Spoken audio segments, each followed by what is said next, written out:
Today, drivers are able to walk away from crashes that few would have survived years ago. But there is always more to be done to make racing safer.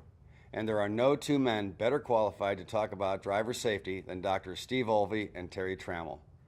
Both are founding members of the FIA Institute for Motorsport Safety and served as hands-on directors of medical affairs for IndyCar racing. They used to say that you'd get by a $25 helmet, it was good for a $25 head. Helmets are expensive. They're more expensive than some of the parts of the car maybe. But you can replace the car parts, you can't replace your brain. The modern helmet is made out of carbon fiber. It has to be lightweight.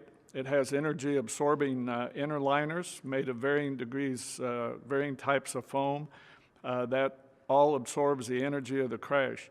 And it's important to understand that you have to have protection even though your head doesn't hit anything. Just setting your head in motion in a rapid fashion can cause a brain injury.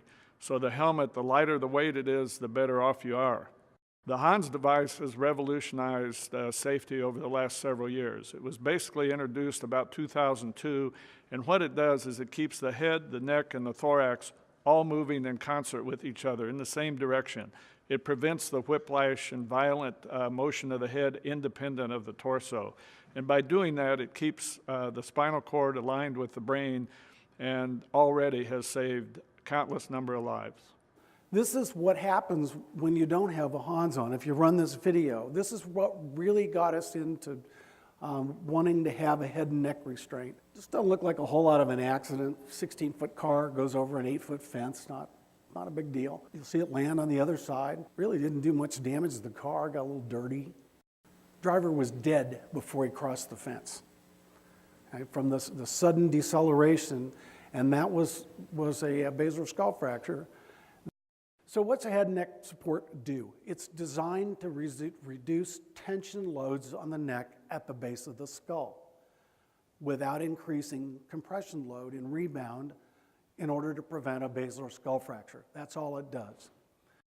With a HANS, your head stays on. Without a HANS, your head doesn't stay on. You have to realize that you don't just have the HANS. The HANS has to work with the helmet. It has to work in concert with your seat belts, and it has to be able to slide up the back of the car. If you picture, for example, a bad rear end impact, your body starts to go out of the car, the belts stop your torso, your head would be allowed to continue on. With the HANS device, that doesn't happen, but you don't want the HANS to get stuck in the back of the car because that's catastrophic. So it's a system.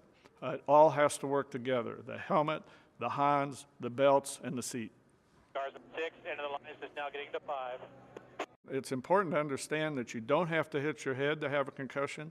You don't have to be knocked out or unconscious, and you don't have to have amnesia. And so it's a subjective feeling sometimes that the athlete has, and we don't really trust the athlete's own evaluation of themselves. So the medical staff has to be aware of the types of injuries, the types of mechanisms that can cause a concussion, and we have a slogan, when in doubt, sit them out. If you think that you've had a concussion, or your parents think you've had a concussion, or the doctor thinks you've had a concussion, you're going to be taken out of the event and tested to make sure it's safe to go back.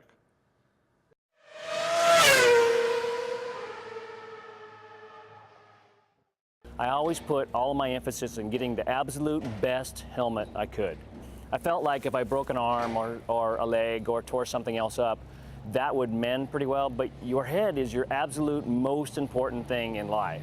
And I invested in it as highly as I could, and still do to this day, and feel that is one of the things that one has probably saved my life and certainly taken me to this point that I have in my racing career.